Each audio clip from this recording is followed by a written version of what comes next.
Assalamualaikum and welcome to the class number 3 of Revit MEP।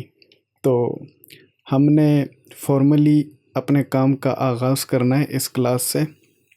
पिछली दो videos में पहली में तो मैंने आपको Revit MEP का थोड़ा सा बेसिक इंट्रोडक्शन बताया, जो कि हम इस वीडियो में भी देखेंगे कि जो जो चीज़ें मैंने बताई थी वो मैंने वैसे नहीं बताई थी, उसके पीछे मेरी कोई ना कोई वजह थी। तो वो बताने की वजह भी यहाँ पे आज आपको क्लियर होगी। और दूसरी वीडियो तो जस्ट एक आप कह लें कि introduction to the interface of Revit MEP था, जिसमें हमने डिटेल्ड इंट्रोडक्शन देखा। और उसके जो एंड पार्ट में हमने टेम्पलेट्स की सेटिंग देखी थी कि अगर आपके पास कोई आपका रिक्वायर्ड टेम्पलेट अवेलेबल नहीं है तो उसको आपने कैसे कहाँ से एक्सेस करना है।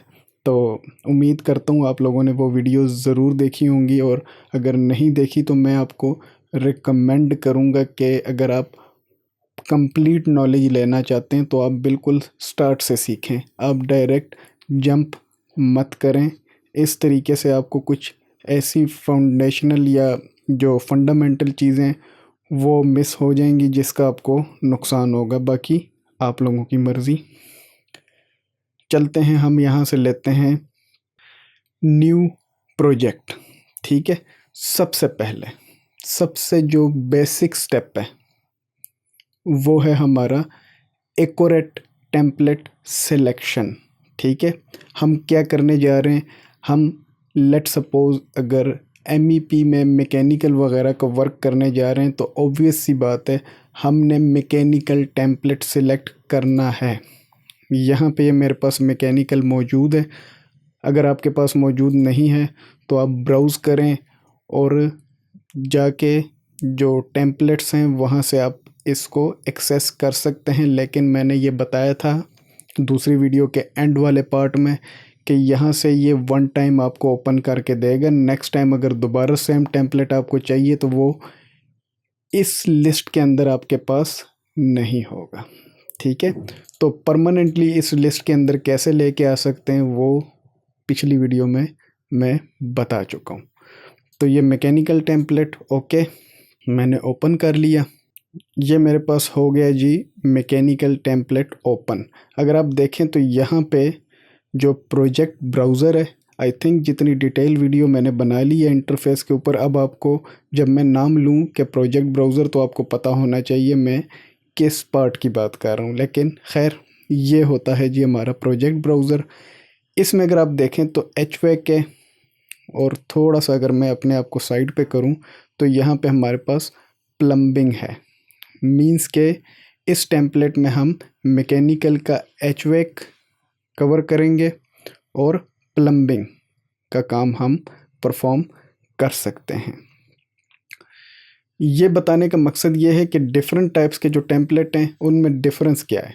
अब मैं कंट्रोल D करता हूँ, कंट्रोल D मैंने किया, या कंट्रोल D के बजाय आप यहाँ पे क्लिक कर लें तो भी ये आपके पास वेलकम स्क्रीन आ जाती है, नहीं तो आप control D short command use कर सकते हैं। अब मैं दोबारा न्यू पे गया और मैं लेट सपोज इलेक्ट्रिकल टेम्पलेट लेता हूँ। अब अगर आप देखेंगे जब इलेक्ट्रिकल टेम्पलेट ओपन होगी तो उसमें कुछ बेसिक सा डिफरेंस होगा। वो ये, यहाँ प्रोजेक्ट ब्राउज़र में वहाँ हमें इस लोकेशन पे HVAC देखने को मिल रहा था, यहाँ पे लाइटिंग देखने को मिल रही है। और अगर बॉटम पे हम थोड़ा सा आएँ तो ये देखें मिड में, बल्कि ये हमारे पास पावर की ऑप्शन आ रही है। तो ये ऑब्वियस सी बात है कि ये specific to the electrical works के लिए है टेम्पलेट। तो मैं इसको डिलीट कर देता हूँ और मैं चलता हूँ अपने वापस मैकेनिकल टेम्पलेट के ऊपर। पहली वीडियो में मैंने एक बात की थी कि मैकेनिकल जो MEP का काम है, MEP का, उसको करने के लिए हमारे पास पहले दो मॉडल्स का होना ज़रूरी है। Number 1 structural and number 2 architectural. अगर ये दोनों मॉडल नहीं हैं तो हम MEP का काम कैसे करेंगे, क्योंकि जो भी MEP के रिलेटेड वर्क्स हैं वो तो हम किसी फैसिलिटी के अंदर परफॉर्म करते हैं, तो उसके लिए हमारे पास ये दोनों मॉडल्स का होना लाजमी है। तो फर्स्ट स्टेप तो हमारा हो गया कि हमने एप्रोप्रिएट टेम्पलेट सेलेक्ट किया और हमने इसको ओपन कर लिया। अब चलते हैं अपने सेकंड स्टेप की तरफ। सेकंड स्टेप है हमारा, हमने किसी भी प्रोजेक्ट के स्ट्रक्चरल एंड आर्किटेक्चरल जो मॉडल्स हैं उनको इंसर्ट करना है। First, open new project with relevant template. Second, insert the structural and architectural models. ये दूसरा स्टेप है। ऑब्वियस सी बात है, इंसर्ट अगर हमने कोई भी चीज़ करनी है या इंपोर्ट करनी है, मीन्स लेके आनी है, तो उसके लिए जो हमारे पास जो यहाँ पे ऑप्शन है, हमने जाना है जी इंसर्ट की टैब में, यहाँ लिंक रिविट। मेरे पास जो फाइल्स हैं वो रिविट की हैं, तो मैं लिंक रिविट करता हूँ। जहाँ पे अवेलेबल है मैं उस लोकेशन पे जाता हूँ, rivet MEP class 1 data practice files, ये मैंने उठाया, ठीक है, ये मैंने उठाया। आर्किटेक्चरल जो है मेरे पास मॉडल, उसको, ये सेटिंग्स आप देख लीजिएगा। सेटिंग ऐसे के ऐसे ही होनी चाहिए, इनको आपने चेंज नहीं करना या छेड़ना नहीं है, नहीं तो क्या होगा कि आपकी जो स्ट्रक्चरल और आर्किटेक्चरल मॉडल्स हैं वो एक दूसरे के साथ सिंक्रोनाइज ठीक तरीके से नहीं होंगे और आपके लिए प्रॉब्लम क्रिएट करेंगे। तो सेटिंग्स यही होनी चाहिए और इनको मैं करता हूँ जी ओपन कर रहा हूँ मैं। डिसीजन बार पे देखेंगे आपको ये परसेंटेज नज़र आ रहा होगा। अब डिसीजन बार क्या होती है आपको पता होना चाहिए। I have discussed on all of these things in very detail, तो ये सब चीज़ें आपको पता होनी चाहिए। क्लोज, ये मेरे पास आ चुका है। अब मैं ख़ुद को इस पोजीशन पे प्लेस करता हूँ क्योंकि मेरा ज़्यादातर वास्ता प्रोजेक्ट ब्राउज़र के साथ पड़ता रहेगा। तो मैं किसी भी एलिवेशन को ओपन कर लेता हूँ। ये अगर आप देखें तो ये लेवल्स हैं मेरे पास, ये मेरे पास लेवल्स हैं आर्किटेक्चरल मॉडल्स के, आर्किटेक्चरल मॉडल के। मींस के ये जो मॉडल बना है ये इन लेवल्स के ऊपर बना है। लेकिन अब अगर मैं सेलेक्ट करना चाहूँ तो ये सेलेक्ट, मैं एक क्लिक करता हूँ ये कंप्लीट मॉडल को सेलेक्ट कर लेता है। इसको कैसे सॉल्व करना है इस प्रॉब्लम को कि हम सिंगल लेवल को इजीली सेलेक्ट कर सकें, वो भी हम सॉल्व करेंगे। और अगर आप यहाँ देखें बाय डिफ़ॉल्ट जब भी आप कोई भी टेम्पलेट ओपन करते हैं, रिविट के अंदर बात कर रहा हूँ, तो आपके पास 2 लेवल बाय डिफ़ॉल्ट आते हैं जो कि इस वक्त भी अवेलेबल हैं। लेकिन मैं इसको इस पोजीशन पर नहीं छेड़ूंगा, आगे जाके मैं इनका जो है कोई ना कोई आपको बताऊंगा कि इनके साथ हमने क्या करना है, ठीक है। अब अगर आप देखें तो ये लेवल्स हैं, ठीक है। यहाँ पे हमने करना है जी, अब ये हमारा थर्ड स्टेप है। इंसर्ट हमने कर लिया, थर्ड स्टेप है हमने कोलैबोरेट करना है। यहाँ पे सेलेक्ट लिंक, मैंने आपको बोला था कि हम इसको इस वक्त सेलेक्ट नहीं कर पा रहे, हम जहाँ भी क्लिक करते हैं वो कंप्लीट मॉडल को सेलेक्ट करता है। तो हम मॉनिटर एंड कंट्रोल में जाएंगे। सबसे पहले कोलैबोरेट का पैनल, मॉनिटर एंड कंट्रोल के टैब में हमने सेलेक्ट लिंक किया। ये क्यों करते हैं ये मैं अभी आपको थोड़ी देर में बताता हूँ। और मैं यहाँ पे एक क्लिक कर लेता हूँ। एक क्लिक मैंने किया, ये मेरे पास एक ओपन हो चुका है। मैं यहाँ पे कॉपी पे क्लिक करता हूँ मल्टीपल, एंड इन सब को मैं सेलेक्ट कर लेता हूँ, इन लेवल्स को। ये फिनिश, इस पे मैंने क्लिक किया। अब मैं इस जगह पे आऊँगा जहाँ पे कॉपी मॉनिटर लिखा हुआ है, इस पे क्लिक करूँगा एंड फिनिश। तो अब अगर आप देखें तो हम इसको इंडिविजुअली सेलेक्ट कर सकते हैं।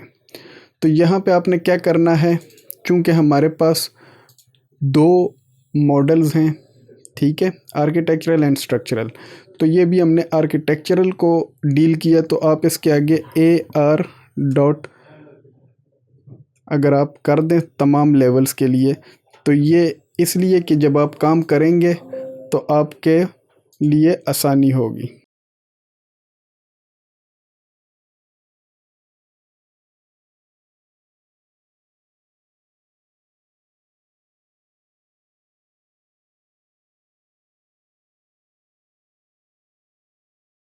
ये तमाम के आगे मैंने AR प्लेस कर दिए, ठीक है।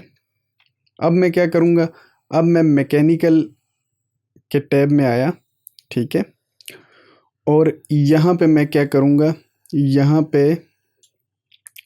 मैं जो ग्रिड्स हैं उनको भी मॉनिटर कॉपी करूँगा, मींस उनकी भी कोलेब्रेशन ऑन करूँगा।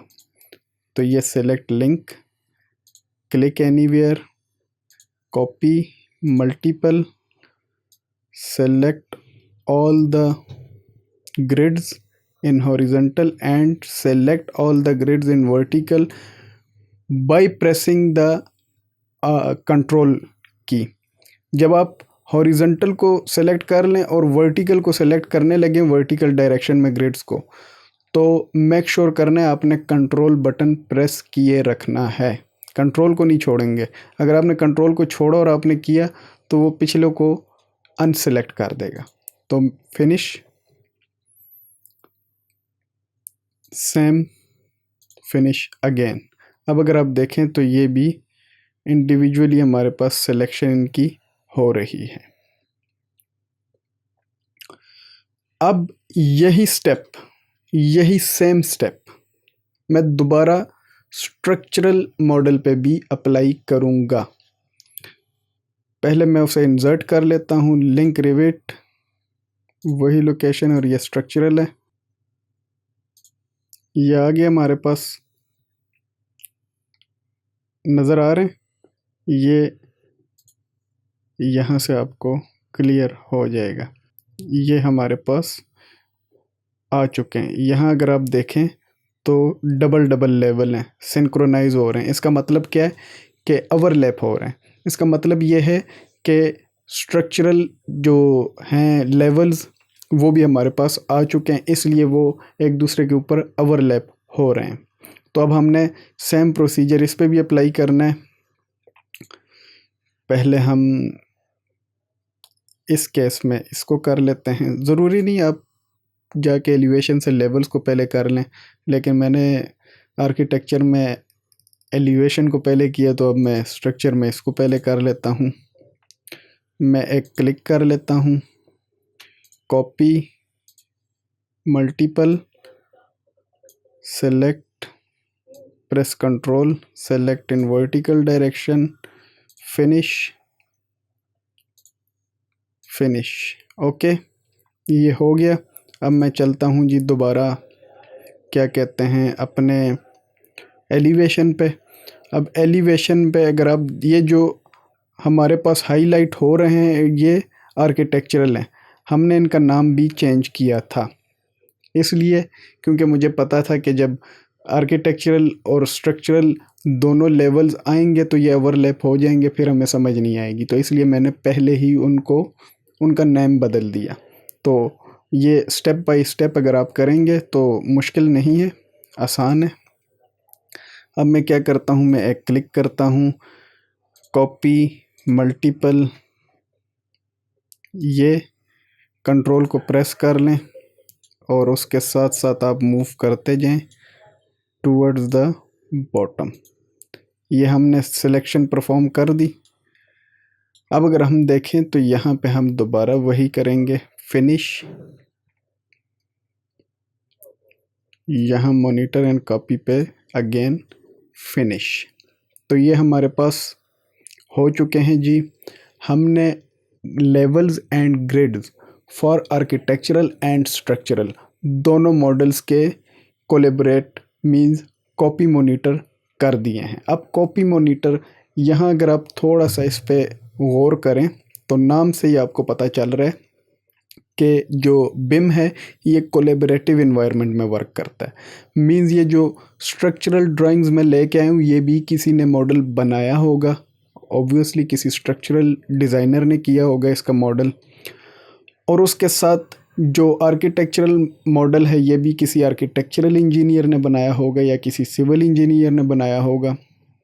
तो उसको मैं ले आया हूँ यहाँ third place which is for MEP works. ठीक है, अब ये एक तीसरी जगह है, एक आर्किटेक्चरल से हमने उठाई और सेम प्रोजेक्ट का मॉडल हमने स्ट्रक्चर वाले से उठाया और थर्ड जगह पे हम उसको ले आए हैं। अब इन दोनों को हमने यहाँ पे तीसरी जगह पे लिंक कर दिया। अब इससे हमें अगर आप देखें तो आप पूछ सकते हैं कि इससे हमें क्या फ़ायदा। इससे फ़ायदा ये है कि अगर आर्किटेक्चरल वाला अपने मॉडल में किसी किस्म की कोई चेंजिंग करता है तो ये आपको ऑन द स्पॉट यहाँ पे मैसेज दे देगा कि कोई जो है आपके फ़लाने मॉडल में जो यहाँ पे लिंक है उसकी मेन फाइल में किसी ने कुछ चेंजिंग की है, जिसको आप यहाँ पे रिव्यू भी कर सकते हैं, उसको एक्सेप्ट कर सकते हैं, उसको एडजस्ट कर सकते हैं, रिजेक्ट कर सकते हैं, व्हाटएवर आप फिर डिसीजन उसके अकॉर्डिंगली ले सकते हैं। लेकिन ये आपको नोटिफिकेशन दे देता है। ठीक है, एक डायलॉग बॉक्स ओपन होता है कि जो फाइल आपने यहाँ लिंक की है, लेट्स सपोज स्ट्रक्चरल ड्राइंग में किसी स्ट्रक्चरल इंजीनियर ने इवन के किसी बीम का साइज़ छोटा बड़ा किया है तो वो भी ये आपको यहाँ पे नोटिफाई कर देगा कि आपकी लिंक्ड स्ट्रक्चरल मॉडल के अंदर किसी ने कोई चेंजिंग की है, जिसको आप रिव्यू वगैरह फर्दर आप कर सकते हैं। तो ये चीज़ें थोड़ी सी मैंने डिटेल में बता दी। खैर एनीवेज़ ये हो गया हमारे पास। अब अगर आप देखें यहाँ पे हमारे पास फ्लोर प्लान्स हैं तो यहाँ पे वही मैकेनिकल 0 एंड मैकेनिकल 1 आ रहा है, मींस 2 लेवल आ रहे हैं। हालांकि हमने तकरीबन आर्किटेक्चरल एंड स्ट्रक्चरल के लेवल्स को भी यहाँ पे कर दिया है, इसकी इनिशियल सेटिंग्स परफॉर्म कर दी हैं, तो वो भी यहाँ पे होनी चाहिए। और सीलिंग प्लान्स भी ओनली 2 हैं जो कि अब यहाँ पे इस मॉडल के अकॉर्डिंग ज़्यादा होनी चाहिए। तो हम क्या करेंगे, हम जाएंगे जी व्यू में। व्यू में जाने के बाद प्लान व्यूज़, यहाँ पे आप आ जाएं। ये सबसे पहले फ्लोर प्लान उठाएं और अब आप देखें इनको आप कर दीजिए यहाँ से सिलेक्ट। ओके, ये आप देखें यहाँ पे आपके पास आ चुके हैं। ठीक है, सेम व्यू में जाएं, प्लान व्यूज़, रिफ्लेक्टेड सीलिंग्स, यहाँ से आप सिलेक्ट करें। ओके, ये कहाँ जाएंगी, ये कोऑर्डिनेट में जाएंगी, ये कोऑर्डिनेट सीलिंग प्लान्स, और ये आपके पास आ चुकी हैं। ठीक है, अब ये जो 0 मैकेनिकल 1 मैकेनिकल, इसका क्या मतलब है? इसका मतलब ये है कि चलते हैं हम एलिवेशन पे। इसका मतलब यह है कि जो मैंने आपको बताया था कि बाय डिफ़ॉल्ट जो भी आप टेम्पलेट उठाते हैं आपके पास 2 लेवल्स आने ही होते हैं। आप इनको रीनेम करके यूज़ कर लें, आप इनको डिलीट कर लें, लेकिन रिविट ने आपको ये 2 लेवल्स ज़रूर देने होते हैं बाय डिफ़ॉल्ट। ठीक है, तो ये जो मैकेनिकल 0 और मैकेनिकल 1 है, इस पे ना हमने कोई काम किया है, ना हमें इसकी ज़रूरत है।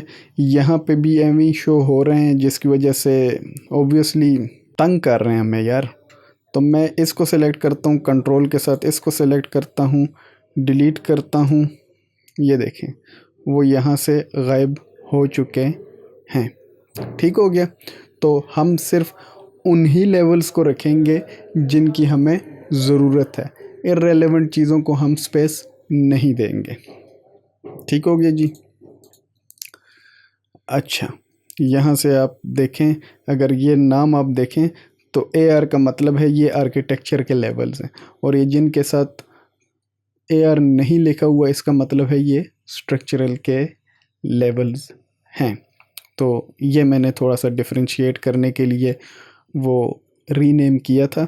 ऑब्वियसली अब आपको समझ आ चुकी होगी। अपने काम को इजी करने की कोशिश करें, टफ़ करने की नहीं, इजी करें। अब अगर आपने यहाँ पे काफ़ी सारे टैब्स ओपन कर लिए हैं और आप चाहते हैं ये जिस टैब में आप हैं करंटली ये रहे और बाकी को आप डिलीट कर दें। तो एक तरीका तो ये आप क्रॉस करते जाएं और सबको डिलीट कर दें, लेकिन बाज़ औक़ात ऐसे होता है कि हमारे पास काफ़ी ज़्यादा टैब्स होते हैं, जैसे कि मैं रैंडमली क्लिक्स करता हूँ और टैब्स में ओपन करता हूँ जानबूझ के। ठीक है, अब मैंने क्या करना है, मैंने जो मुझे चाहिए उस पर रहूँगा और यहाँ टॉप पे आएँ और देखें यहाँ पे हैं क्लोज़ इनएक्टिव व्यूज़, क्लिक कर दें, बस वो एक रह जाएगा, बाकी सब डिलीट हो जाएंगे, ज़रूरत ही नहीं है हमें। ठीक है, तो ये हो गया हमारे पास। हमने अब थोड़ी सी हम रैप अप करते हैं चीज़ों को। सबसे पहले हमने क्या किया, new model new project create किया विद एप्रोप्रिएट टेम्पलेट और रिक्वायर्ड और रेलेवेंट टेम्पलेट जो हमें चाहिए उसके मुताबिक हमने इंसर्ट किया आर्किटेक्चरल मॉडल को भी, स्ट्रक्चरल मॉडल को भी, क्योंकि MEP के काम के लिए ऑब्वियसली हम काफ़ी बात कर चुके हैं इस पर कि इन दोनों का होना ज़रूरी है। फिर हमने इनकी कोलेब्रेशन की, कोलेब्रेशन पे मैंने बहुत डिटेल में बात कर ली है कि हम क्यों करते हैं। फिर हमने सीलिंग एंड फ्लोर प्लान्स को यहाँ प्रोजेक्ट ब्राउज़र में लेके आए अकॉर्डिंग टू द जो मॉडल्स हैं, जो ऑलरेडी लिंक्ड मॉडल या according to the linked models जो उनके लेवल्स हैं in terms of floor plans, in terms of ceiling plans, उनको हम यहाँ प्रोजेक्ट ब्राउज़र में ले आए हैं। तो आई थिंक आज की क्लास के लिए ये बहुत है।